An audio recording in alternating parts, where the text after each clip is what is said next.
I'll send a message to the Telegram chat. You already messaged the channel? I already messaged everything.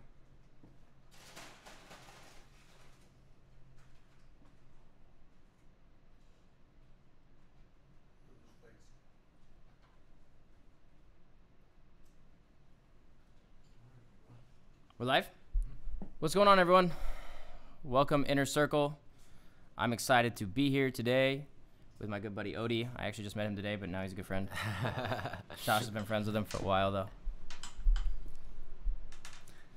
Everyone go bombard the chat. Let's get more people in here.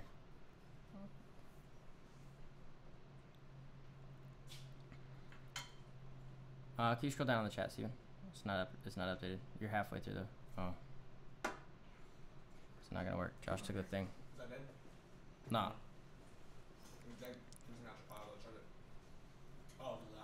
From now on, we'll hook up the streaming PC, and then Josh's PC will just have the chat. That way, I don't gotta do all this. I don't know. Where's the mouse at? Is it even on? I don't think this thing's even on. Yeah, it's there.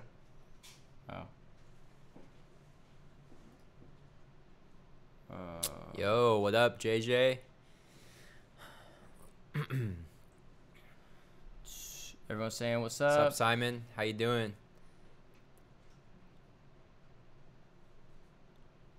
What's going on, everyone? So I hope you guys are having a good night. This will be a fun live call.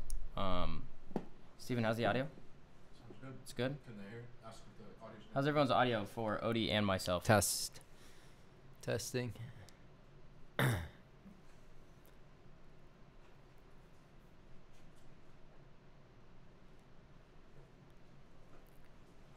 hate how delayed the chat is. Yeah. Good. Technology. It's crazy. Like, we already have internet speeds with like a gig down. Yeah. So like, give it like 2 more I years. know. I used to have that gig, and it is so fast. Oh wow, Yeah. lucky.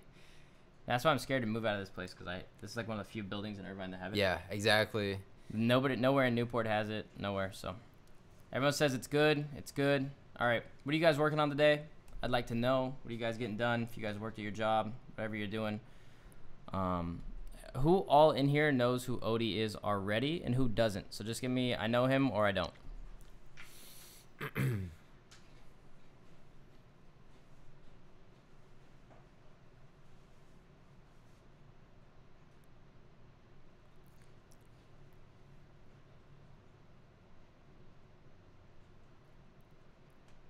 Nice.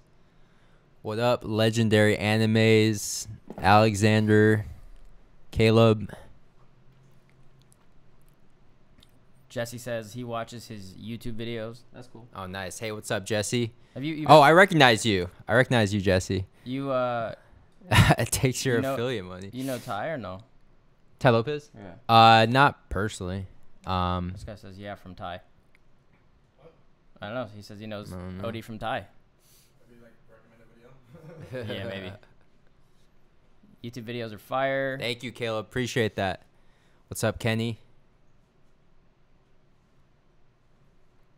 Cool. So, guys, we're going to make this inner circle call super casual, super informative, super fun. I don't want to do this thing where we just, like, talk to you guys. I want to interact with you guys today. I want you guys to get some serious value out of this. Just because we sent the message out that says this call is about affiliate marketing, we're probably going to go into much more than this. We just finished a Dropout Degree new podcast for you guys. So I know all of you guys in here watch our podcast, so I'm going to skip all of kind of like the background, and we could do a quick recap so for the people that don't know you, and then we'll jump into a couple topics like affiliate marketing, how to get started in it. All right. What you think these guys should do if they want to get started in affiliate marketing. Also, personal branding. I think he's done it pretty damn well if you guys look at his YouTube. So for everyone who doesn't know him right now, pull up another tab and go to YouTube, ODI Productions. Give him a subscriber, whatever it's called on YouTube. Yeah, a sub. Thank you. Give him a sub. And you guys can see the type of person he is. He is he's one of the guys that, kind of like me, most people think Steven, actually, let's move this mic a little closer on the base. I'll just hold it. Hold on 1 second, guys. It's bugging me how far this thing is stretched.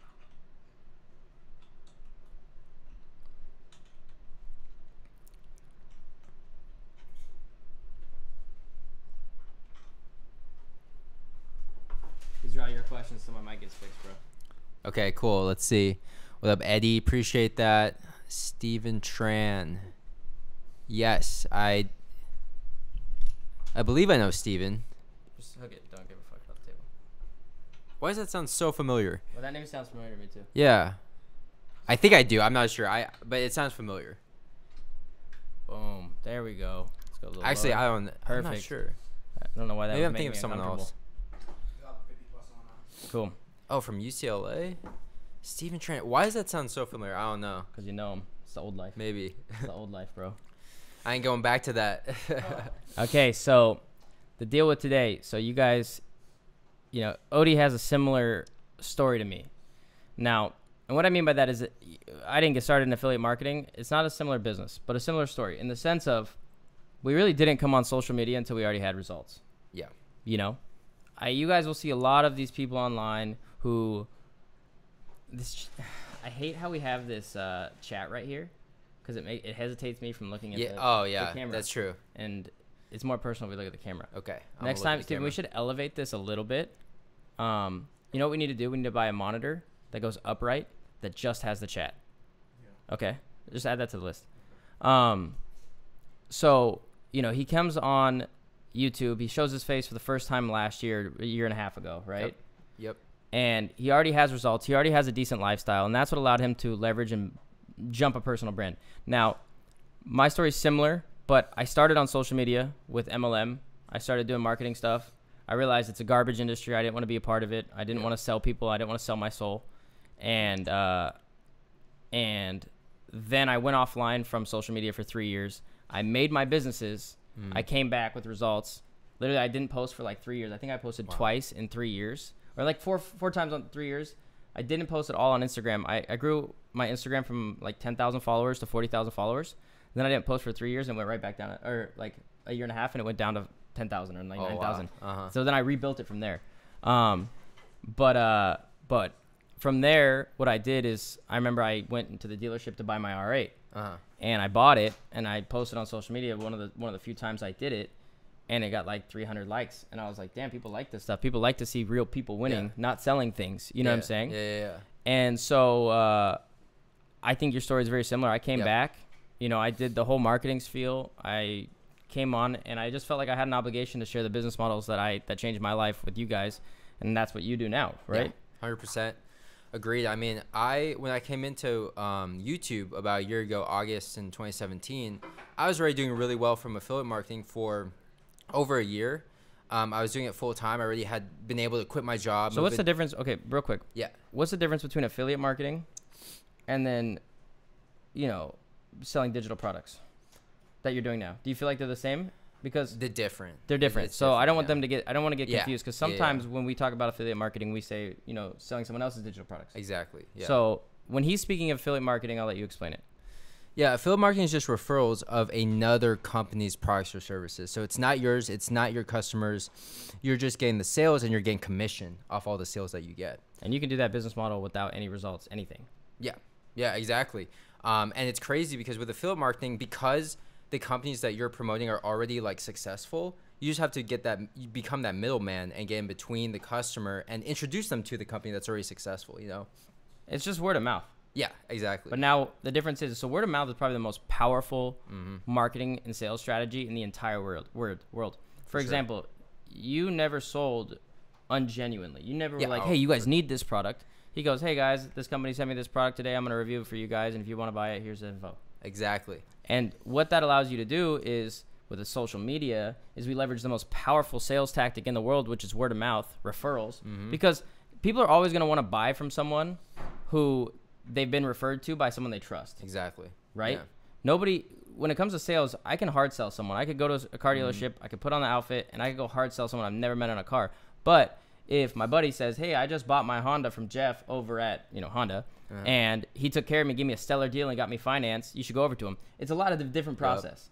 And what Odie did and mastered, and why he's so successful, is he used that exact marketing strategy, but he used the ability to leverage the internet. Exactly. I scaled. Yeah. Using the internet, you have scale, and you can reach, instead of, let's say, 1,000 people, you can reach 100,000 people or 1 million people, you know? So, yeah. So today's call, we're going to talk about how you guys could get started in affiliate marketing. He's going to go over the basics, not too much. I don't want to take so much of his time. We abused him all day. But I said, hey, man, we did the podcast, and I was like, yo, you know what? We save our best speakers for the inner circle. And I was like, you should really do it because I think they'd get a lot of value from you. Thank you. And so we'll go over how to get started in affiliate marketing for you guys. If you want to get started with that, exactly how he did it, the step-by-step basis. It's not too hard. It's actually pretty simple from what I heard. And then we'll get into kind of personal branding. You guys saw, if you guys follow him, you know he blew up. You know, he's got 150,000 YouTube subs, much harder to get than most people think. It's a bigger reach than most people think. He has 26 million YouTube views on his channel. And I think a year ago or 2 years ago, you only had like 20,000 subs, right? Exactly. So let's jump into this. So let's talk about affiliate marketing and how you got started in it. We'll do that really brief. And then you could just relate that to how someone else could get started. All right. So I started with my first website, which I created when I was 19, which was recordingnow.com. I reviewed headphones. I reviewed studio gear, kind of like this microphone, audio interfaces. And I was a music producer at the time. And, that was really like my real passion. And I had all this studio gear just lying around. And I found out about Amazon Associates. And Amazon Associates is essentially just Amazon's affiliate program where you can promote any product on Amazon's marketplace and then get a commission. Now, it's not a huge commission. It's probably like 4 or 6%. And basically, every item that you link to Amazon, and if someone purchases within 24 hours, you get commission on every single product that they bought. Not just what you linked, but everything in their cart. So that's how I was able to basically scale up and earn more affiliate commissions because I would basically be able to bundle products together. And, I was reviewing headphones. So you could, bundle together like a whole recording set where you have a microphone, an audio interface, and a pair of headphones. So I got really good at that. But then I found a bunch of other niches that were more profitable and more lucrative. And an example of this is a digital web service like, for example, email marketing software. So, a lot of us in the business space, we use email marketing, whether it's like MailChimp, Aweber, whatever you use. Chances are most of those companies have affiliate programs where they have monthly recurring revenue. So if you can promote these products through content, let's say you have a platform like YouTube, or you have a platform like Instagram, or a website, or a personal blog. Basically, when you recommend products, and let's say you do a review, and you offer them incentive to sign up or to purchase that product, then it allows you to basically get commissions in a really organic way. And again, I never sell anything that I wouldn't personally use. So I don't promote products or services that I haven't personally used before or that I wouldn't mind recommending to like a friend. So basically, I took that same process of creating this content. And, I use YouTube was a huge key for my success because I was able to create video content. And because YouTube is the world's second biggest search engine next to Google, but Google owns YouTube, they show YouTube videos as search results. So because of this, I was able to take sort of a shortcut because you had all these blogs, all these websites that were around for over 5 years, and, they were getting all this SEO traffic. But when I came into the scene, I started just creating video content, and my videos were outranking websites like Best Buy and CNET and tons of other, smaller blogs. So by leveraging, video content, which in itself is a much more highly converting medium than, let's say, writing a blog post, using those two things together and using YouTube, I was able to basically just leverage, tons of views, tons of organic traffic to get a lot of affiliate sales. So yeah, that's basically it. So let's just break down real quick. How do you do that? Yeah, I mean, it's simple. You start with a platform first and foremost. So you use YouTube. Yeah, so I chose YouTube. Now, if you like Instagram, then use Instagram. If you like, having a website or a personal blog or something like that, then choose a website. But you need to have some sort of platform because as time goes on, you want to build that social proof. You want to have followers. So if they don't use YouTube, they need to go find their own traffic. Yeah, right. Exactly. So if they were going to use a blog or something, how exactly would you say, like Facebook ads or like, would it be Google ads or like, how would you build a blog version? Because YouTube obviously, like I said in the podcast, all you got to do is post a lot and people start viewing your stuff. Yeah, exactly. You don't even need to have the best content. Now if we get into affiliate marketing, is there like affiliate offers that you could partner with or like, Because I feel like at some point during your career, you had companies reaching out to Yeah, you, of course. Mhm. and that's where the money came in. Yep. Right when they came out, when they came to ask you to review the product, obviously you're getting a much higher payout than Exactly. some random affiliate offer you first Yep. took. So how do you actually do that first step though on finding a product? Does that make sense? Yeah, so you join a network. So there's multiple networks. I mentioned Amazon Associates just because Okay. it's like the biggest one. But there's like Commission Junction, ClickBank, where they have products, and some are more scammier than others. To be honest, like ClickBank gets a lot of like health supplements and like Stuff that's not approved by the FDA. Exactly. But there's real products like Nike, Bose, Sephora. These all have affiliate programs. So if you're a girl, for example, and you like makeup, you make makeup videos, or maybe you have a blog or something. You can have Sephora as your affiliate program, and you can generate income that way, in addition to like, AdSense and stuff like that. But I prefer affiliate marketing because you have more control and you earn more per view. You know what I mean? Okay. So if anyone is actually paying attention, in the chat, if you want to type down the affiliate portals that he said, so everyone understands. Obviously, we have ClickBank, but he said that one's a little scammy. yeah. And then we have is Amazon. There's Amazon Associates, there's Commission Junction, there's Max Bounty. And these There's a all have lot. offers for people just to be affiliates for Yeah. right now. Yeah. Okay. Now, let's say someone wants to take one of these offers and put it on YouTube. They're obviously not going to make any money their first video, Yeah. right? Yeah. I mean, you could, Let's but like set the right expectations, right? Exactly. Yeah. So someone's not going to obviously make money. So now we're getting into building a social media branding channel if we're going to go the YouTube route, right? Mm-hmm. And how did you separate yourself on YouTube when there's a million other people doing this to make the money you made? That's a good question. So when I started, I was doing headphone reviews, and to be honest with you, I wasn't the one who invented headphone reviews. You know what I mean? There was people who There's had a million millions people of doing affiliate subscribers. stuff. Exactly. There was people who had millions of subscribers, and because I focused on my content and I focused on having the best like picture and audio quality, because I was working with a home studio. So I was able to use mics like this. I was able to process my audio to make it sound like kind of like radio like. People think this stuff's expensive. Yeah, no, It's not. it's not. Not These at all. mics, For the quality you get too. Yeah. These mics, minus our sound recorder, these mics are relatively cheap. So like when it comes to making good YouTube content, I don't think it's expensive. I think you No, can it's get a not. decent $400 camera, get a $200 mic, or $300. These are like $280. Add a stand in there, and then you don't have to show your face. Yeah, that's what I did. And you'll make your money back. You know what I mean? Now- Because when you invest into your gear and your quality, that's how I was able to beat people who had millions of subscribers. I just had better content. Okay. You know? And you just found that being yourself in these videos is the best way to do it. 100%. So one way I was able to differentiate myself from the competition is everyone was super kind of like high on all the products that they were promoting and reviewing. It was suspicious because it was like, how can everything be the best thing ever? You know what I mean? So I created a series that was like the honest review series. So I would actually critique the item as well, and people loved that. And people ended up buying even with all the criticism and stuff because I was being real. You know what I mean? When you oversell something, Yeah. and then they find out the flaws, they're actually going to be less happy about the product.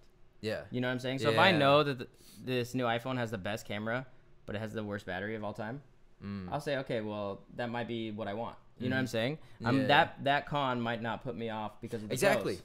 Yeah, exactly. So I always recommended stuff based on the type of customer. So I was like, if you're into headphones that have bass, Beats are actually pretty decent headphones. All right.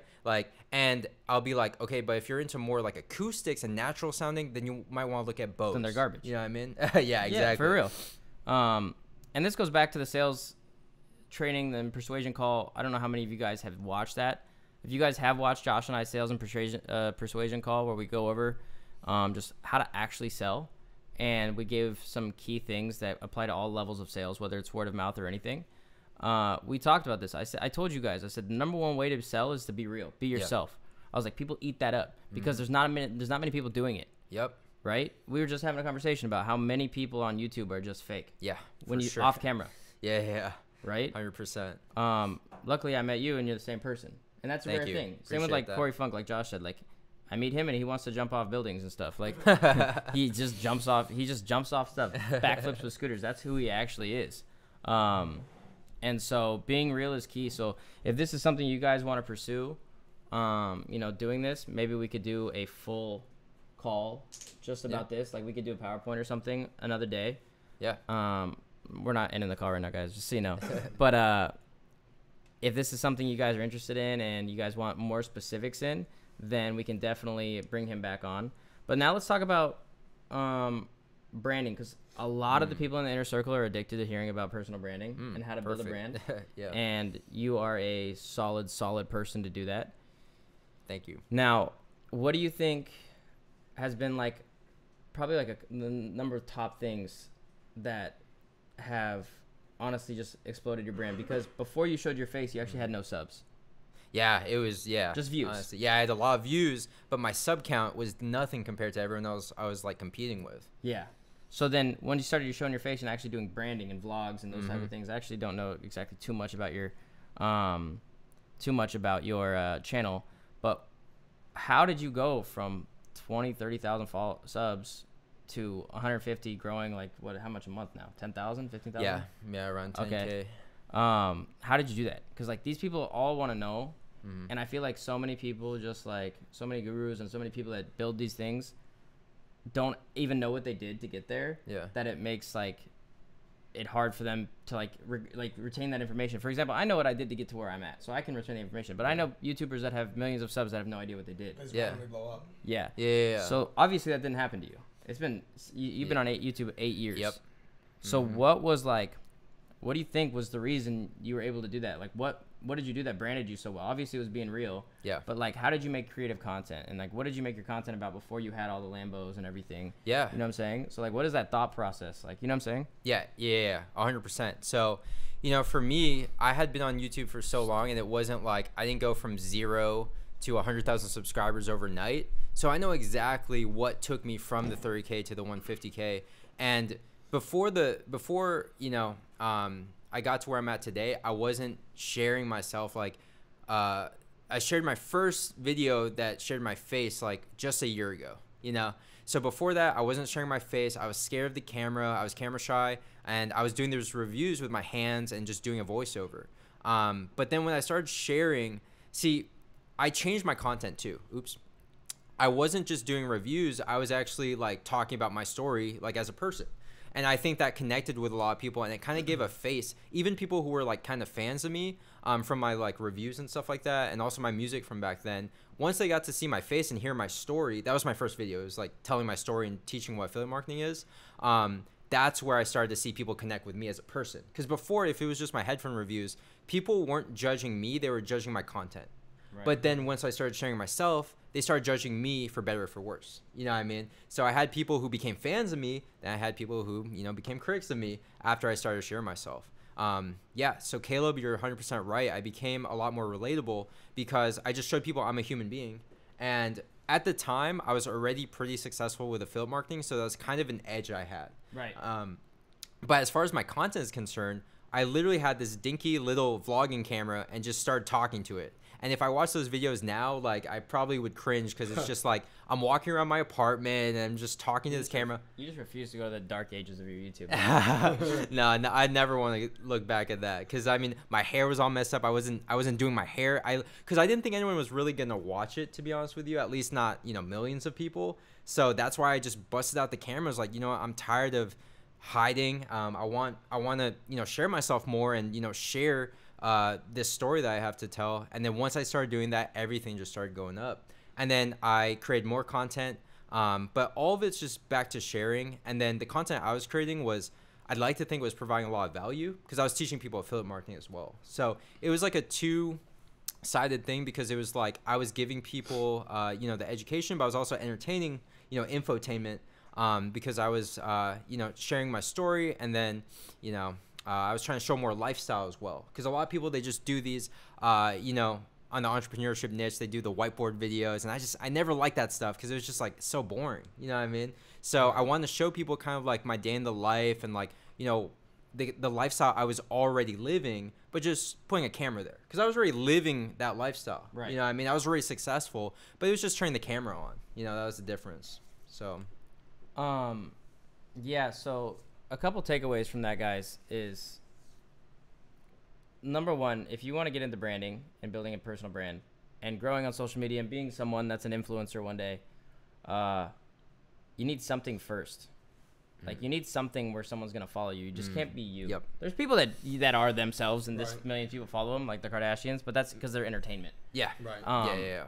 And you're probably not going to be entertainment. What you guys will be, and I think you guys could blow up as, and you all have the ability to do that, is finding a little niche. You know, his was affiliate marketing, and he could talk about it, and he could, you know, share his experiences and also how to do it and how to do the basics of it.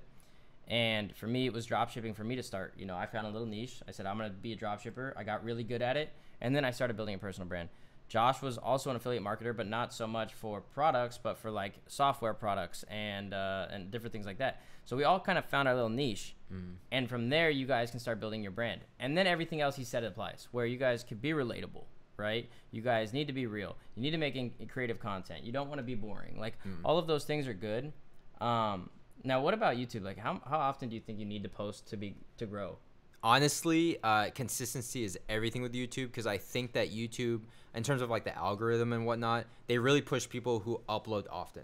So for me, it's hard because I had problems with consistency for a long time, and I would see the numbers rise and fall with that consistency.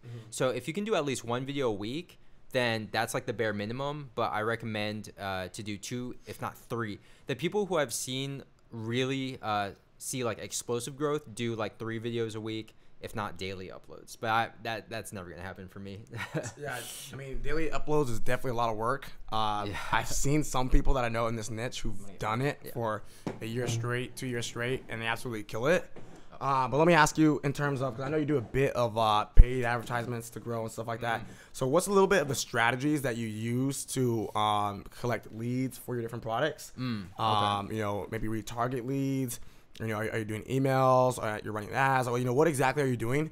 Like, what are the different strategies? Because obviously anybody can make a video any day. Yeah. Right? Anybody can provide content. Anybody can, you know, make badass videos. But what are like some of the things that you do that most people might not be too familiar with that you think give you that edge? Yeah, so for me, I really take like this kind of like it's like a holistic approach towards you know, affiliate marketing. So I don't just make a video and then just get views and hope people to buy. What I do is I'll funnel people. I'll take them off the video, off YouTube, onto my website. Right. Now, when they're on my website, they're like in my world, because then I get their email or something like that. I can retarget them. I can do a lot of things. But for me, I never lose sight of like, you need to get their email and you need to get them as your customer, because when you're just getting views and you're just getting sales, that could all disappear if your video stops getting promoted or, you know, something happens, you know what I mean? Right. But if you can get people to your brand and your company. So when I create these affiliate websites, they're brands. They're like real companies. You know what I mean? They have a brand that's separate from my name. And because of this, basically I can build up an email list, and this affiliate business is like its own entity. You know, I could be separate from it. I could have someone else run it, and it doesn't have to be attached to like my personal brand. You know, so it's really key that you create a brand and you create an affiliate business, not just an affiliate promotion or campaign or something like short term. You want to focus on the long term and really like collect assets. You know what I mean? So essentially, you're just building multiple different brands. Each brand itself is like its own little world. Yes. And as long as you can get people from X, Y, and Z different traffic sources and get them into your own little world, now that's where the opportunity is to create sales, follow up, all that stuff. That's interesting. A lot of people, you know, they only will tie affiliate offers to the personal brand. So I haven't heard of that approach. I actually used to do something very similar. That's how I first started. My first approach in affiliate marketing actually was blogs. I'd write scripts, and I'd have people on Fiverr make videos for them. I kind of like that video I showed you earlier for the ATM stuff. And then I would put those on YouTube, and on the SEO rank those, and those would have affiliate links. And I kind of do something very similar, but it's more blog sites. And then once I created results with that, then that's when I kind of brought my face online, and I was like, hey, these are the results I have. Here's what else I do, et cetera, et cetera. And, you know, it's obviously been uphill since then. But I think so many people just try to only put themselves as a brand. And so it's kind of like, for example, if somebody doesn't trust me, maybe they'll trust my brand. But a lot of people, they just try to do themselves. So if somebody doesn't trust them, well, they lost the sale. They lost the potential customers. That makes a lot of sense. So then when it comes to like getting your videos viewed and stuff like that, what are some of the strategies you do to try to blow up and go viral or for sure. things like that, and even maybe some of the psychology things. I know for me, when I make YouTube videos, I drop certain psychological triggers and certain things that make people want to react to my video a certain way, whether it's engage, whether it's comment, whether it's watch more of it. I do little things in my videos subliminally that I see attract more attention to my video that obviously converts to more retargeting, more audience, etc. So what are the little things that you do?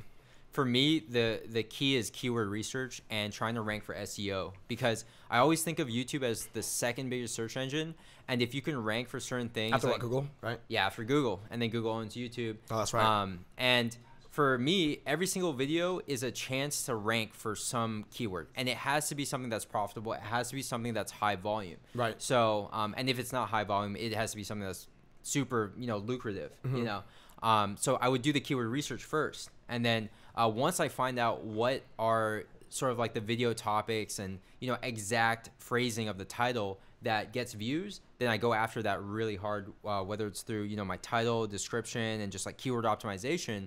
And then obviously getting engagement is key, because if you don't get engagement but you have the best title, description in the world, it doesn't mean anything if you don't get any views. Right, exactly. You know what I mean? So you have to get views too, and the way to do that is that honestly, you need to really just provide as much value as possible. Right. So that's why I like reviews, because Right. even if you're a nobody, but you can give an honest, detailed, in-depth review of a product or item, then someone can still buy from you even if they haven't heard about you before. Right. You don't need to have a ton of credibility or anything Exactly. like that. Yeah. Okay. You build it through your content. Right. Yeah. So that's really key for me, is the content. Right, and that's one of the miscommon, conceptions is everyone's like, I gotta have results, I gotta do this, I gotta do that, and it's just like, no, you just might be looking into the wrong niche. Yeah. So like you said, in the product review niche, that's something you don't need to be, killing it and being successful with it, because you're just being honest. Yeah. And people appreciate honesty. Yeah.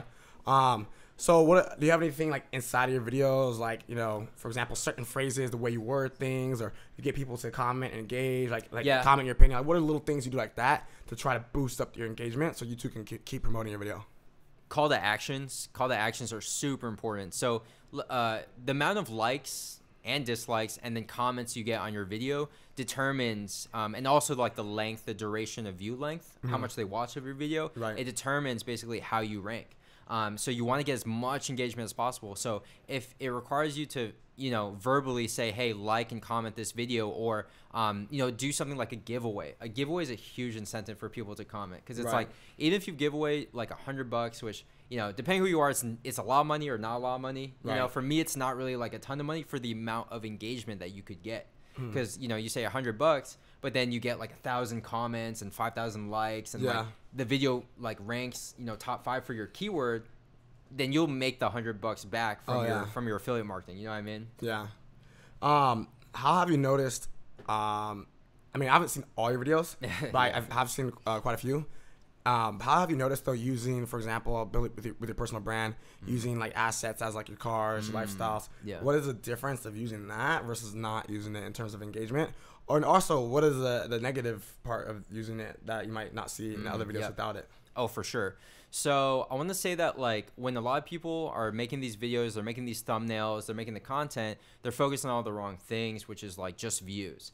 And the issue is when you focus on views, you start to think about, okay, should I like, show my Lambo and this and that, and like, use these assets? And it may have a positive result, but it also may not result in the bottom line, which is sales. Because you could attract a lot of people and a lot of views, but you might not be actually attracting your target customer. You may be pushing them away from the way that you present yourself on video. So it's something to think about. A lot of people don't really focus on the bottom line. They just look at these views, the subscribers, and then they get caught up in all that stuff. Right. But in actuality, you got to focus on, what's actually bringing the dollars in to my business. Right. Now, on the negativity side of things with, showing these assets, I get tons of comments about, the car's a rental, blah, blah, blah. I mean, you get a ton of troll comments. You get people saying, oh my God, this guy, he has an exotic car. He's a scammer. And it's just, you hear everything under the sun. So yeah, I can relate 100%. Yeah, So. Yeah, so that's one of the things I saw. When you're a bit more flashy, you might end up bringing a little bit less quality people. Yeah. Or even maybe a younger audience. Let's say you're selling a high ticket product, you don't necessarily want that. Yeah. So it's kind of, you gotta play your cards right. But that's why at the end of the day, I just really think you just gotta be yourself. Yeah, because the thing is, like, if even without the camera, I would still have these cars and be driving these cars and be living this life. Like, even without the camera, even without YouTube, like, forget all that. Like, I'm still, like, I'd be living life the way I'm living right now. 100%. It's just I have a camera in front of me. That's the only difference. Right. So, if you're an influencer, if you're aspiring to be an influencer, like, you gotta just, like, ignore all the negativity and stuff, because you're gonna get haters no matter what you do. Not even the make money online niche. It's pretty rough, but like, you could literally be reviewing headphones and people will be trolling you. So right, yeah. So my next question would be, obviously, we're building brands, we're doing marketing, we're doing things online, right? We got the assets, have a lifestyle, got the trolls, got the negative haters, got all of that. But at the end of the day, like what we just talked about, it's what brings the sales. So how do you sell, and how do you maximize the amount of sales that you can get? Because I know for me personally, what I've seen is I've seen some people oversell, burn their audience. Yeah. I've seen some people undersell. For example, our buddy Graham doesn't sell enough on his social media. I remember he called me the other day. He's like, I decided to finally sell something on my YouTube. I have a few 100,000 subs, and I made like 40K a day or 50K a day or something like that. But he's never selling his audience just because he does real estate and his focus is not selling things online, even though he has a big platform where he can. Yeah. So where do you find that happy medium, where you can maximize your sales but still bring the maximum amount of value to your audience without like pushing them away? And how do you do it? What strategies do you use to sell? Like, what does that all entail for you? Yeah, for sure. So I think it comes down to that term infotainment. You know what I mean? Is basically having equal parts information and knowledge, if not content that I like, you know, and if that means driving around a Lambo or something, like doing something fun, then that's just me, who I am as a person, you know what I mean?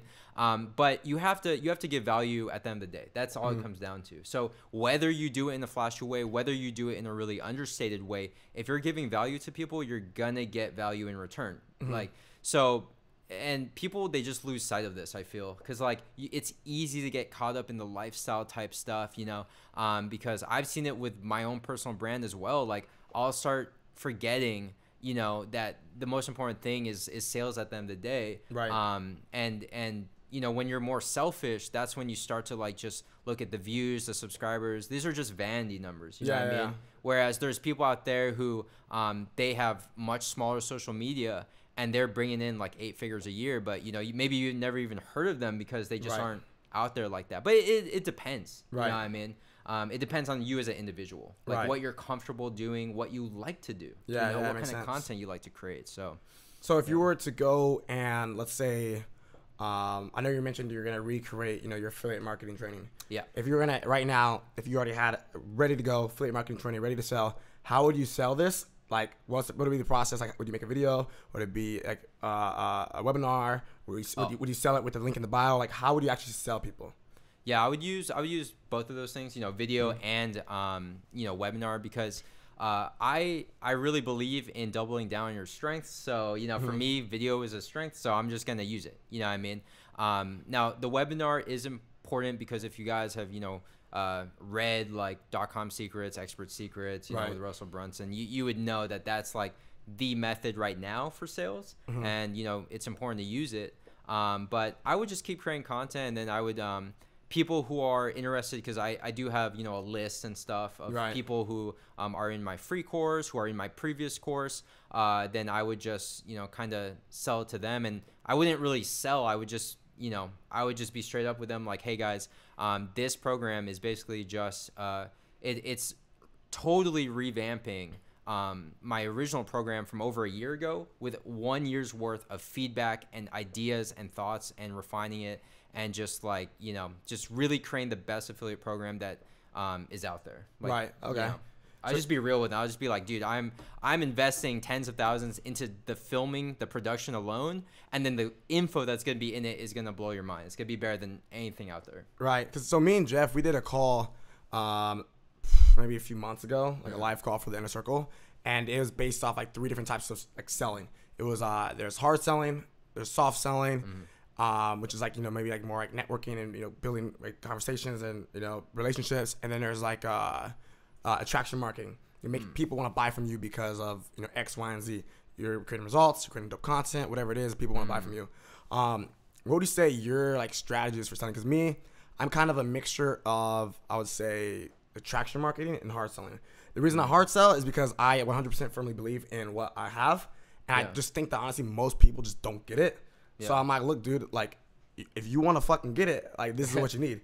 You know what I mean? Jeff is a little bit more like a soft sell and attraction marketing. He's just like, look, I don't really care. Yeah, I'm a soft seller for sure. Yeah. Like, but there's a place and time for both. Right. You know what I mean? Right. Because if you truly believe in your product and you know that this can change someone's life, you have to be assertive about it. You know? Right. And that's one of my flaws I feel from before is that I was just way too soft in terms of the selling. Because I would be so soft sell that I would tell people not to buy it all the time. I would tell people like, if you're asking this kind of question, then you shouldn't buy it. Like I was pushing so many people away from my program. Right. And I even closed it for a while just because I was tired of, kind of entertaining all these people that aren't serious. Yeah. I was just like, I was just kind of over it. But now I have like a kind of like newfound sense for it. And I know that with this new program, because people love the first one, this new one like blows that one out of the water. Like right. Yeah. So and I think that's one of the things too, when you know that your things actually work. Yeah. You really want to push it. You're like, yes, people get results. People are winning. Yeah. There's not much negative feedback. So like, I want you to buy it. Yeah. So that's kind of that approach. And I think me and I think we take that approach a little bit more too, especially with the inner circle. Mm-hmm. Like for example, the inner circle is like $97 a month, and everybody in here knows that it's $97 a month. And yet when I talked about it on social media, I'm like. And real quick, if you guys are on here right now and you made money, comment right now with how much money you made. Just comment right now if you made money. Because like I literally tell people, I'm like, dude, if you don't think me and Jeff, one, us doing live calls with you, and two, us bringing on some of the smartest people we know and most, financially, secure people we know with different businesses can at least help you make more than $3 a day. That's what it comes out to roughly, actually a little bit less. I was like, then I don't know what's wrong with you. Yeah. Yeah. I was like, maybe not the first month. Maybe not the second month, but if you eventually don't think that we can't help you make more money, then like I don't know what to say. So yeah, people are commenting right now, like so I can guarantee you, everybody who's commenting, they can say like that this is definitely worth it. You know what I mean? That's crazy. But I think a lot of people on social media, they don't know that they don't know. Yeah. So right away they can't justify spending some sort of money on something. Look, Richard says, I'd pay triple the amount, bro. Better be 10 times, man. Yeah, I'll give you my PayPal. You can send it to me. But yeah, so I just think that's like kind of the crazy thing, because everybody's kind of a skeptic at first. Everybody's kind of so it's like kind of like if you believe in your product and you know it creates results and that you're not bullshitting on like the results that it can create, I think it's like a moral obligation to really convince people to buy it. Yeah. And it needs to be the right people too. Exactly. Because if you convince the wrong people, they will never get results no matter what. Yeah, 100%. I've seen it firsthand myself. Yeah. Some people will buy it and just literally sit down and not do anything. Ever. And it's sad. It really is sad. Yeah. I'm like, what the fuck are you here? I don't even like, and this is one of the reasons too, like we were talking about earlier, like going out in public, we did a podcast, we'll post it in like a day or so. But you're going out in public and people meeting us and doing this stuff.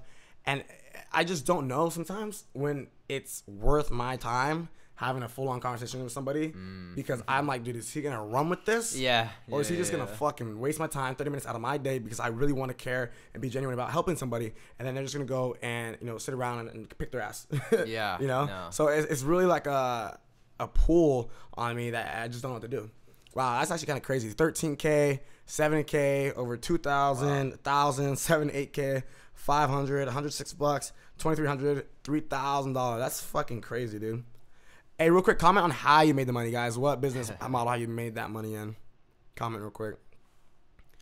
So yeah, what other tips would you give people? Comes to affiliate marketing, comes to selling things online.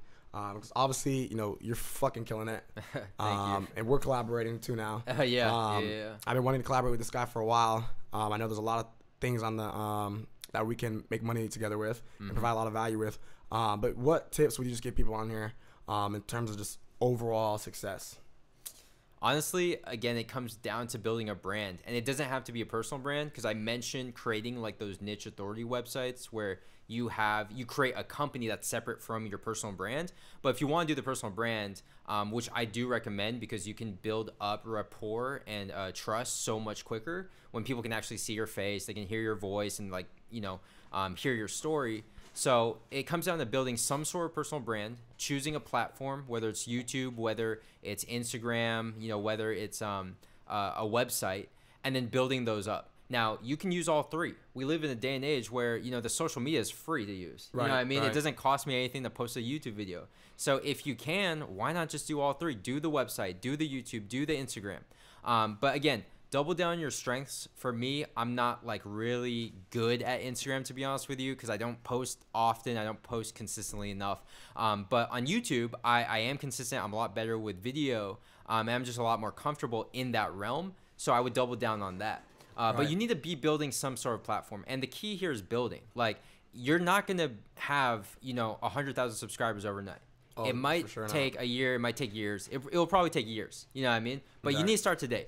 Because if you were to start 3 years from now or 5 years from now or 10 years from now, I just don't know how you're going to get it done. Because the competition gets higher every single day. The barrier of entry is low. But there's less and less people succeeding. You know what I mean? Right. So you need to get started today. If you haven't started, and if you have started, you need to just keep building those assets. You know what I mean? Don't just chase the quick cash and just build those short-term promotions and just do it for like a week. You need to be creating content that can provide value for years to come and can sell products for years to come too. Right. So the next two questions I have is, number one, how do you collect data? And how do you follow up with that? Like, are you using ClickFunnels? Do you have an email campaign? Like, what are you doing to collect data? Because you have all these, followers and subscribers and views, but how do you collect that so it's not just going to waste?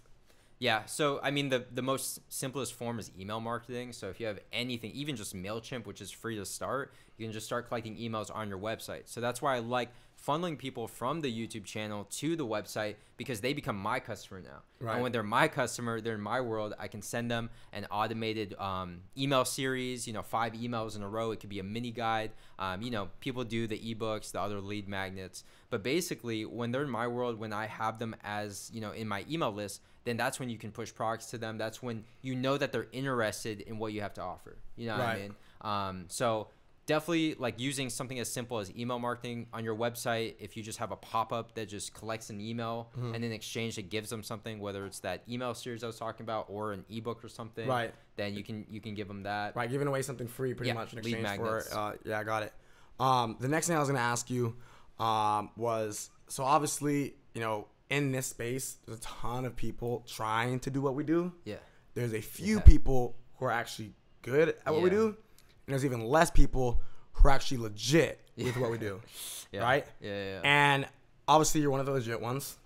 But thank you. In the very beginning, not everybody knows that. How did you establish yourself as an authority to gain that credibility? Was it just like your conviction in your voice? Was it the proof? Did you show proof in your videos? Yeah. How did you establish yourself as a legit, credible figure in this space so you don't have people coming at you like this and that and saying X, Y, and Z? It was both. It was my first videos. I came in swinging. I was like showing like PayPal of like, $45K in a week, like stuff like that back in like 2017. So I was like, I came through swinging. I already had results.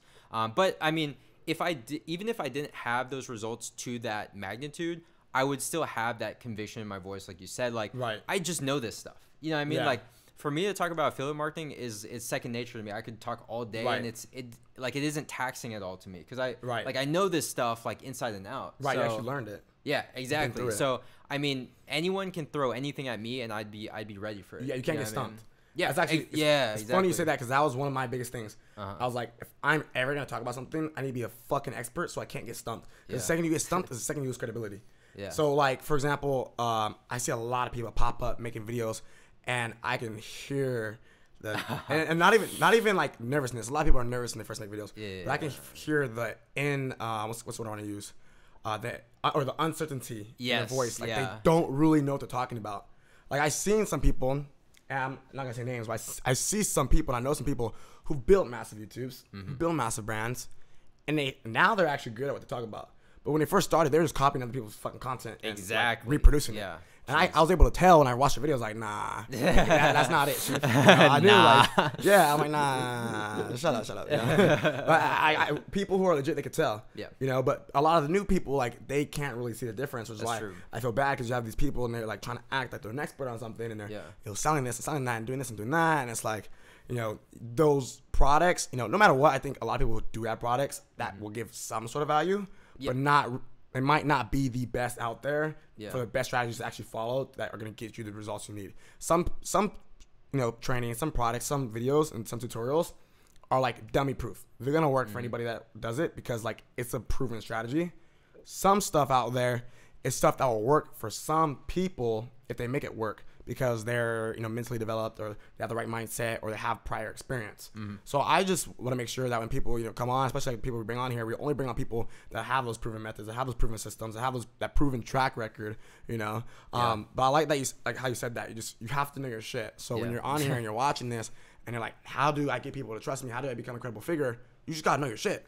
And don't talk about it until you do. Like when people ask me questions that I'm not really an expert on, like somebody might say something about real estate or like crypto or something that I don't really know 1,000%. I'm like, hey, honestly, I don't know much about this. My buddy does, or my business partner does, or my mentor does, or whoever the hell does. So maybe I'll tell you this right now, but don't take my word for it. And I think people like that because he's not trying to front like he's somebody he's not. But if somebody's like, yo, marketing, affiliate marketing, e-com, I'm like, let's go. So it's just that type of thing. Let's see if any of you guys have questions, go ahead and drop them right below.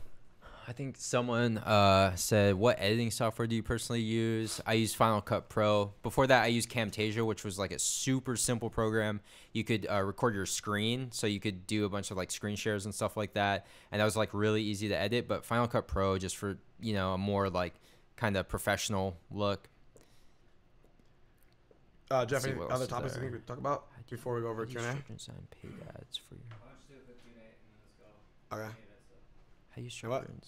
All right, guys. If you guys have questions, go ahead and comment right now. We're gonna do a quick Q&A. So if you have questions for Odie, comment right now. Come up with good questions, ones that everybody's gonna get value out of, and just bomb away. Don't just say like three letters or 3 words. Actually, think of something, and Odie will go ahead and answer them.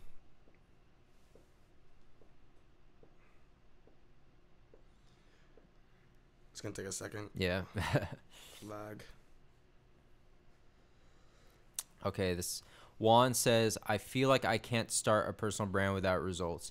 So we talked about this on the podcast. Right. You don't need to be like this super duper successful person to be successful with building a personal brand, and certainly not starting a personal brand, because to start a personal brand, you don't need anything.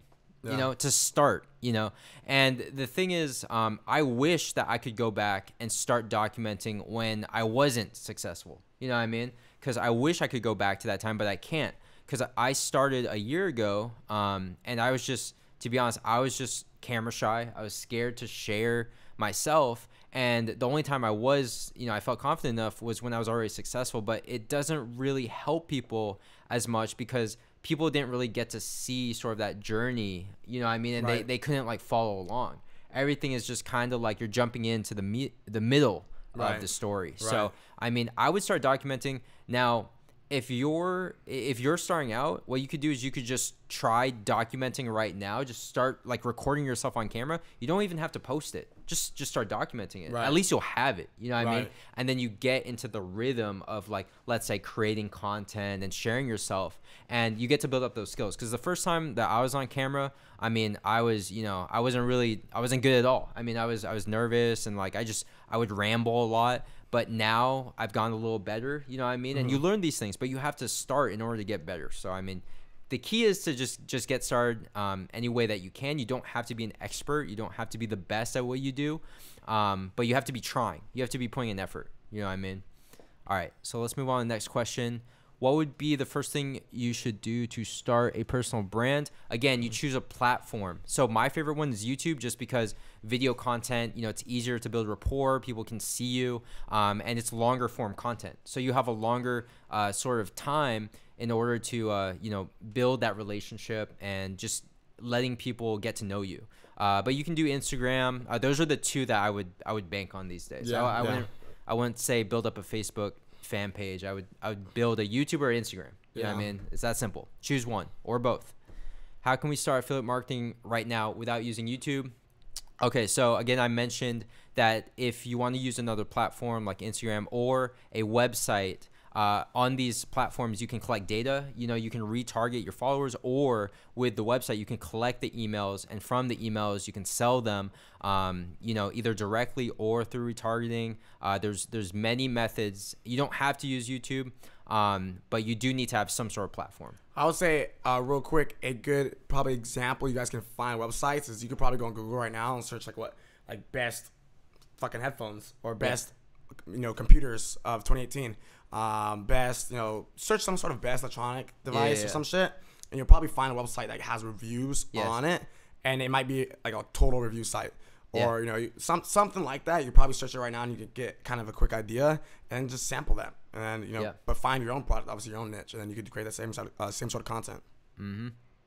All right, let's see. So Jesse asks, how would choose the products that reviewed? So for me personally, I only review products that I personally use and that I have used and would recommend. So it starts there. And, whatever it is. So I mentioned headphones. I was reviewing stuff that I already owned. I wasn't going out and buying this stuff and then reviewing it. I was just starting with stuff I owned. Then I started to reinvest those profits. And at first, I would purchase more products. So I would purchase products that were really popular. So I would review Beats, because Beats were getting so many views, and everyone's just interested to know, are the Beats studios right for me or whatever. So I would get those, and it was an investment, because it was like, hey, if I buy these headphones, then I can make that money back through affiliate marketing. Right. But it doesn't have to be headphones. It could be anything. Now with digital web services, these things are like free to sign up for. So if it's email marketing software or whatever, basically these things only have a small monthly cost. And then if you're an affiliate for them and you make, like, let's say $30 a month for every person you get to sign up, I mean, that's crazy ROI right there. That's possible. You know what I mean? Nuts. So it just depends what you use right now. And then if you want to move forward, you can reinvest that and then purchase or review things that are really high volume, that are really popular. I would go on Amazon, look at Amazon bestseller, see like what are the top headphones that are being sold right now, and then just start reviewing those, because chances are people are interested in, Beats, Bose, etc. And if you keep going, what's nice once you build up these brands is that companies come to you eventually. And then they start giving you stuff for free, and that's the best part, because then all of a sudden I was getting $400 headphones for free, and I would review them, and then I could still make money from those too, from promoting it. It's a win-win. So it really helps to have that brand built up, whether it's the personal brand or whether it's the company, the website, the entity. Once you build that up and you get that social proof, people start coming to you. It becomes easier. And other things that you guys can do too would be, like, he's talking about, like digital web services. So that can be ClickFunnels. It can be Kajabi. Yep. Like, it could be these different online platforms that, like, people like us use. And you can literally make an account. The cheapest accounts are like $100 a month or something like that. And a lot of them have, again, like you said, free trials. And you could be like, oh, here's me making a funnel. Here, like, obviously you're gonna have to go through it and get pretty decent at it, so these reviews aren't very shitty when it comes to how you make it. But here's me making a funnel, here's how I do this, here's how you do that. So when people go online, or like best way to sell products online, and you have a video say the best service to sell products online, and it's a ClickFunnels video, then you have an affiliate link for ClickFunnels, dude, you can make hundreds and hundreds and hundreds of dollars, sometimes thousands of dollars in commissions based off of ClickFunnels, because they have certain upsells and stuff in the back end. And you could be making like $50, $100 a month off somebody that signs up $300 a month. That video takes off and goes viral, dude. You can make $10,000, $15,000, $20,000 a month from one video. Yeah. And if you sell enough ClickFunnels accounts, they actually have this dream car program where they will pay for your car payment. Oh, really? I didn't know that. There's that too on top of that. So yeah, I mean, it's a win-win. All right, okay, so I think someone. Let's see, what's the next question? This person asked this, and then they said what not to do after. So what you should not do when you build a personal brand.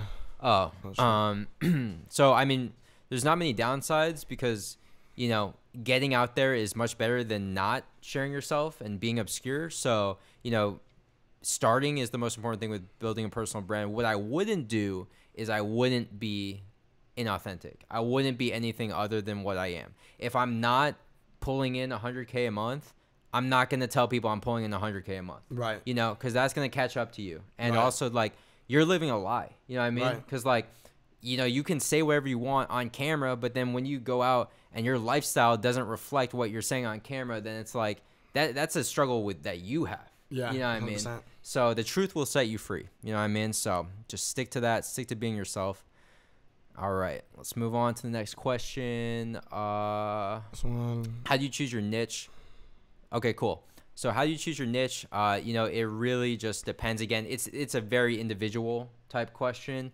I mean, there are certain niches that are more profitable, and those tend to be the evergreen ones. Health, wealth, dating, stuff like that. But it depends, because if your goal is like to live a lifestyle where you enjoy what you do, then it's tough, because I see people who they follow their passion and they're able to make a living from it, and that's kind of like a win-win. Because if you're making a lot of money but you're not doing what you like to do, I mean, what's the point, to be honest with you? Like, I like to make music, you know what I mean? And even if I was making millions of dollars, if I could choose between making all that money and then having like platinum singles and being on Billboard and being on the radio as a producer, but I wasn't as rich as I am, or I didn't have the same lifestyle, I would choose the music thing every single time. So it really depends, because if we're looking at the long term, then you want to do something that you enjoy doing. But if you're looking at the short term, how to make money, then you want to go after the evergreen niches. You know what I mean? That where they're always going to have money. For me, I think a really good niche, if you're trying to make money, which most of you are, is, again, the digital products. And so, again, ClickFunnels. I mean, you can get commissions up to almost like, I think, $1,000, but there's a monthly recurring revenue for that. So if you get someone to sign up for the $100 a month plan, you get 30% of that, like, I think, for life. And if you get them signed up for the $300 per month plan, which is the one I use, then again, you get $100 per month for life of that customer. Yeah, even if you made a video and it got 1,000 views and just 10 people signed up on that plan, it's $1,000 a month. Yeah. Exactly. That's nuts. All right, let's move on to the next one. How do you structure and design paid ads for your brand? It depends what kind of ad you're making. So if it's a YouTube ad, obviously that's a video. Then you need to have a hook. It all comes down to that first 6 seconds, because that's all you get for, let's say, a pre-roll ad. Now, if you're doing display, it comes down to experimenting, because you have to create ad creative, and then you have to create these images, and you have to test different things. You have to test different facial expressions, different colors, different texts, everything. You know what I mean? You have to experiment. You have to just try different things. I mean, pretty broad question. You have to experiment with what your platform is. Okay, let's see. Do you recommend any online retailer for affiliate marketing? I'm just starting drop shipping and I have been working as a small affiliate for 2 smaller clothing companies. I mean, when I think of online retailer, I usually think of Amazon, and they have one of the largest affiliate programs. It is pretty low commission compared to a lot of things, but you make up for it in volume. So, Amazon is the one that comes to mind, but, there's a lot of them on the networks like Commission Junction. Commission Junction has it has your Bose, it has your Nike, your Adidas. So if you're looking for stuff like that, Commission Junction is probably a higher commission. Okay, let's see. After finding the right platform for your brand, how would you scale? Okay, so let's see. So platforms, YouTube, Instagram, website, using these platforms, basically it comes down to the content that you put out, because you're not going to get followers unless you make content, you put yourself out there. So, but it has to be native to the platform you're using. So, for example, I wouldn't post a video that I did on YouTube on Instagram and vice versa. You know what I mean? Even just the dimensions of the video is different. I would respect every single platform for what it's worth, and everything has to be native in terms of the content that I would create on it.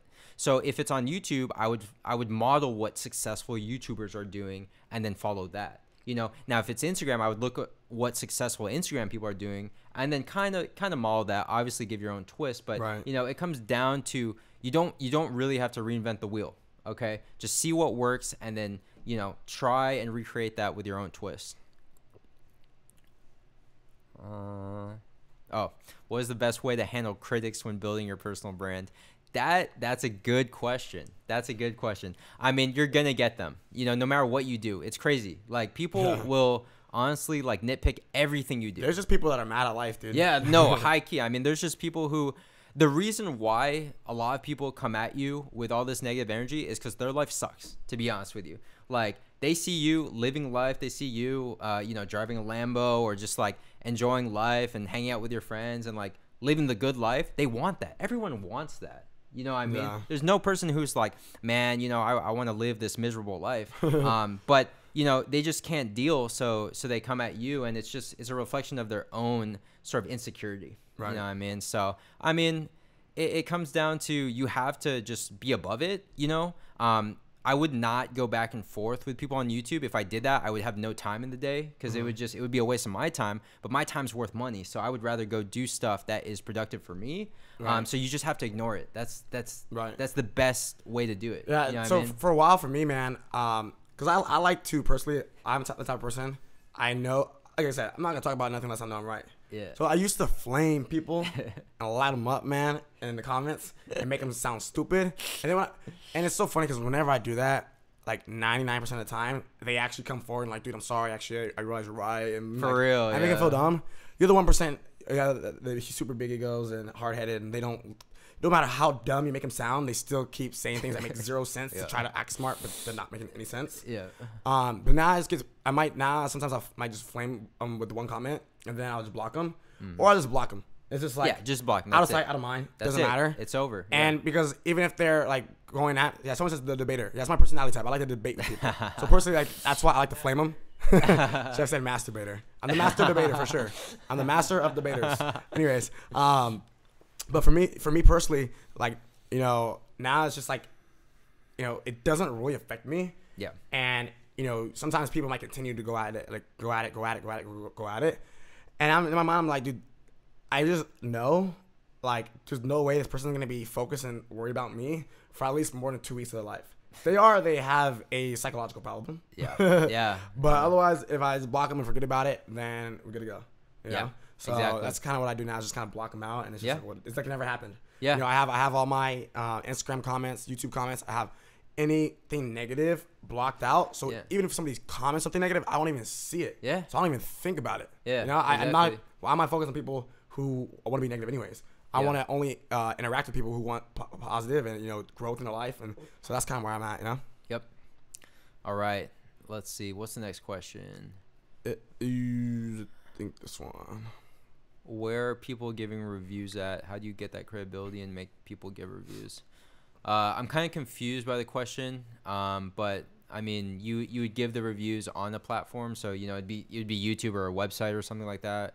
How do you get the credibility and make people give reviews? I don't know if you're asking like, how do you give reviews as a person, or how get other people to do it? I don't. Yeah, that question is very poorly worded. Yeah. Let's move on. Next one. Why is it important to separate your niche brand and personal brand? Now, you don't need to do this.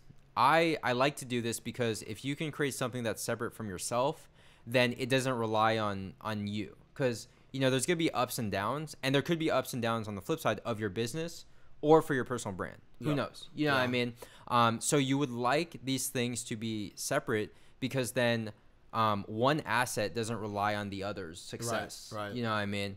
And also, like, if you're someone who is the personality type where you want to be detached, like you don't want to be in front of a camera every day. You know what I mean? I get that. I don't want to be making videos every single day. The problem is when your business is tied to your personal brand, you have to get out there. You have to be in front of people or else you get forgotten. Now, if you had a brand that's like a company, then you don't really have to do vlogs or anything like that or be, showing yourself, but you can just keep providing your product or your service to the people and just, kind of have that as its own entity. And then you can sell that too as its own business. Right. So that's nice because if personal brand is good for selling you, but if you're trying to sell a company but it's tied to your personal brand, it's not gonna the next person who buys that company, they won't be able to lead it the way that you do. You know what I mean? One of the things that I've done in the past is now I'll use my personal brand to launch another brand and get it rolling, right? Okay. Collect enough data, right? And then have it be its own entity. Okay. Because that way if my personal brand takes a shit, or my personal brand goes down, or gets social media gets deactivated, or whatever the hell happens, all my businesses aren't affected. Kind of what you're saying, you know. But then again, it's also very hard to start a niche brand from scratch. Yeah. So I built the personal brand. I put in a lot of work. I spent hundreds of thousands of dollars doing it. Yeah. So that's why I launched brands with my personal brand. Leverage it to make that money fast, and then I let it do its own thing. And probably honestly, my business would probably do better if I threw them all under my personal brand, but they'd probably burn out a lot faster. They might make more money up front, but it might burn out a lot faster, which is why I decided to go that separate entity after. Yeah. I mean, if you got it, use it. You know what I mean? Right. All right. Let's see. It's better to have a long personal with pictures on IG, for example, from like 4 years ago versus only showing the professional photos from now. I mean, you'll see this when, let's say, someone blows up and then like sort of like an agency or something like takes control of their social media. They'll basically delete anything that's just like that doesn't look good. Right. It'll happen with YouTube channels, like big ones that start to get millions of subscribers. They'll remove old videos that just don't they reflect poorly, I guess, on their content. So I mean, it depends. I mean, if you want to be, there's people on Instagram that I see who have literally tens of thousands of posts, which is just, it boggles my mind. I have like 60. And you know, there's people who just let it all out there and just leave it out there. And, you know, that's a cool thing about social media. It doesn't have to be perfect. So, I mean, it depends what you're trying to show people, you know. If you don't want people to see, you know, when you were kind of starting up and it was just like you're still learning your way around, then you know, obviously you can hide those photos. But if you want people to see everything, then you can leave it out there. Let's see. At what point should you monetize your following, and when you can actually expect to make good money from your following? I mean, this whole frame of like focusing on monetizing your following is kind of like losing to begin with, because for me, when I started the YouTube stuff, I wasn't like, how do I make as much money from these people? I literally was like, let me share myself so that I can meet other cool people online. And so I think because of that, like there was a lot of genuine and authenticity. At least that's what, you know, the comments and stuff were saying. So, I mean, I think that helped me a lot, because I wasn't like, okay, I'm going to launch this personal brand, then I'm going to release a course, and then I'm going to, you know, make millions of dollars. Like, that's not how I was thinking. I was literally thinking, how can I get myself out there so I can meet, you know, other cool people and just share myself for free. You know what I mean? Right. Now there comes a time where monetization does you know, it becomes a thing where you're like, okay, I have 10,000 followers or I have 10,000 subscribers. How do I make the most of this? And most people go wrong because they just focus on something like AdSense. And, you know, with affiliate marketing, for example, you can make so much more money rather than just making $2 for every 1,000 views. Like Josh was saying with ClickFunnels, if you sold 10 signups for 1,000 views, you could make hundreds of dollars a month recurring. Yeah. You know what I mean? Yeah. So, yeah, I would focus once you get to a certain point where you do have a loyal, you know, a tribe, as you call it, then that's when you can think about how can you provide more value to them in exchange for money. Right. All right, guys. So with that said, that's going to be it from my boy OD Productions. I think he's crushed it for a little bit over an hour now. And we've been filming all freaking day. So me and him been in front of the camera for like probably 4, 5, 6 hours now. Yeah, I'm done. So he's probably maxed out. Me and Jeff are going to make a big announcement in a few seconds. But real quick, when me and Jeff are done making that announcement, I definitely want you guys, I want you guys to comment right now and say one thing you got of value. Say one thing you got of value from OD Productions. And I want you guys to also connect with him on Instagram and on YouTube. Again, we gave you guys the social media earlier. So go ahead, comment that right now so you can read the comments. And then me and Jeff are going to go ahead and make a big announcement. And then if you want, you can just... Thanks, guys. Take that with you so you see the comments. You can go over there. And bring Jeff over here. Okay, cool. Bye. Yeah, say bye. All right, thanks, guys. Appreciate it. Thanks for having me. I hope you guys enjoyed that. If you want to connect with me more, ODI Productions on YouTube and on Instagram. But yeah, I'll catch you guys on the next one. Thanks, guys. Savage. All right. Oops. No, I was gonna, so you can see the comments to what people learn from. I got 2 chairs. You might want to plug it into if you want to the charger over there. It has like 9%.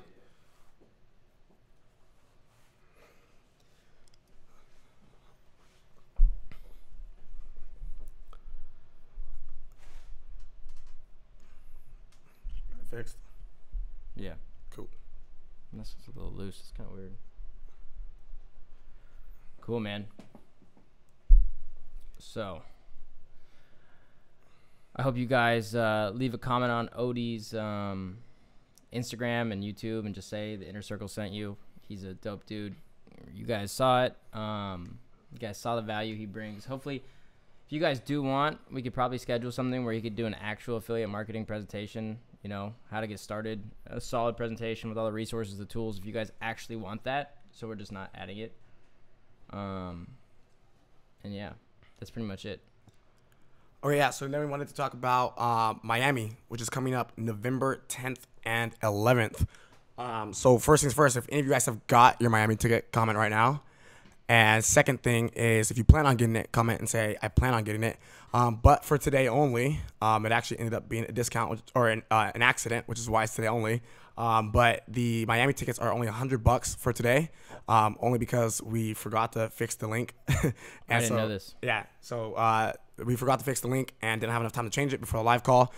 So if you didn't get it, I would recommend getting it right now because it's flawed and you're going to get a little $50 discount for being on this live call. OD Productions actually came through as a last-minute guest speaker. Me and him were actually collaborating on some content earlier, and he said, hey, man, I got some extra free time. I'm down to, bring some value. I'm down to, talk to you guys' inner circle. So we actually, he actually stayed about 3 or 4 hours later than he planned on staying, which we really appreciate because, again, it was a last minute thing. So one, a lot of you guys came on here and, even though it was last minute, even though it was pushed back 30 minutes. So that's why we're just going to go ahead and give you guys that little discount if you guys were on today's call, just because, of all the, last minute pushback and everything like that. So let's see. CG says, I got it. Roman says, just copped it. Gavin says, I got it. Alex says, I got it. Harry says, I got it. Cool. So if you guys got your ticket, send a screenshot inside the Telegram and let us know. And also send a message to the Dropout Degree Instagram with a screenshot. And then we'll go ahead and shout you out on the Instagram and tag you. That way other people from the Dropout Degree can follow you. Anything you want to talk about for the Miami event? We have a 6-speaker lineup that's going to be released in a couple days. What is today? Today is October 23rd. The Miami event is in 20-something days. And it's going to be an awesome event. We're going to have a lot of fun. If you guys are in the inner circle, obviously, I recommend you be there. You guys are going to get networking out the ass. You guys are going to get value out the ass with all these speakers.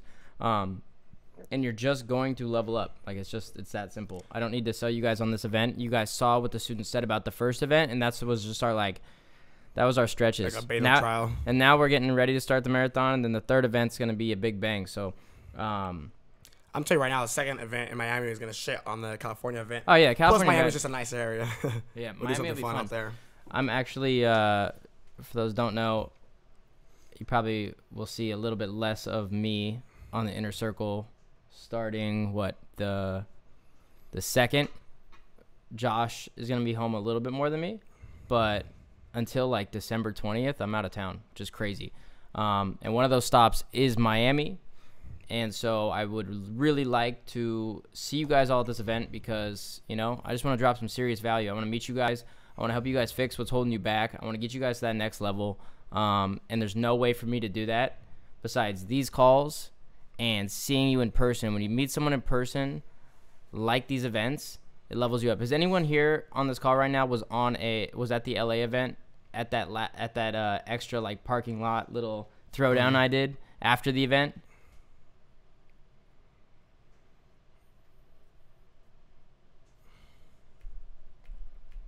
A little delay. No, I know. That's the only thing that's rough. I wish it was instant. Yeah. The 2 years, I guarantee internet's going to be that fast. No doubt. Gavin says, yeah. Yeah. So you guys know that, like, you just surround yourself with, people doing and that have what you want. You guys will level up. I guarantee it. And I'm going to tell you what. Like all these guys in here where they're like, yeah, everybody's there. You guys already know. I mean, I was just going off for like 45 minutes, I think an hour after the event. And I want to do that to you guys because I didn't even have time to speak at the event, and that was the issue with the LA event. So we have the Miami event. It's gonna be it's gonna be just as packed, but we're gonna have double the time, and we're just gonna throw down. We're gonna do a bunch of cool like little like working like together with the thing. We're gonna do some sales training. We're gonna go over everything. Also, what businesses like what we think at this exact time in Miami. We'll go over some businesses you guys can start. We're going to set up a guideline, give you guys game plans, all of that. And it's going to be super, super, super sick. And on top of that, the price of this event is so dirt cheap. honestly doesn't make sense not to go. I asked earlier, like, if anybody's made money from the inner circle yet. Some people 3K, 2K, 5K, 7K, 8K. One person made $13,000. So if you made $13,000 from the event, it'd be dumb not to spend $100. Right, not from the event, but from the inner circle. It'd be dumb not to spend $100 to go and meet other people, see other speakers, and get around that environment. See, the thing is you guys got to realize it's not that expensive to go to these events. You pay for the event ticket, you split an Airbnb with 5 or 6 people, 7 people, 8 people.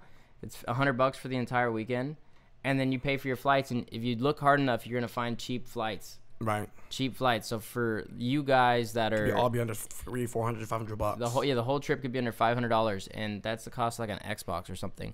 For you guys to get like a life-changing experience and just be there with the entire thing. Yeah. Look at Harry. He has the whole thing planned out. The whole trip's $500. So guys, for everyone on this call, the ticket is $50 discounted right now. I didn't know this, but it's honestly an accident. I didn't know, but yeah. Well, take advantage right now, because after this call, we're gonna fix the link and put it back.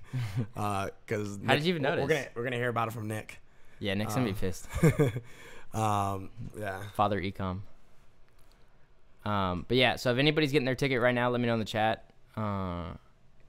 Dude, I'm literally not gonna be home for like a month and a half. Yeah. I'm gonna have like 2 days home each week.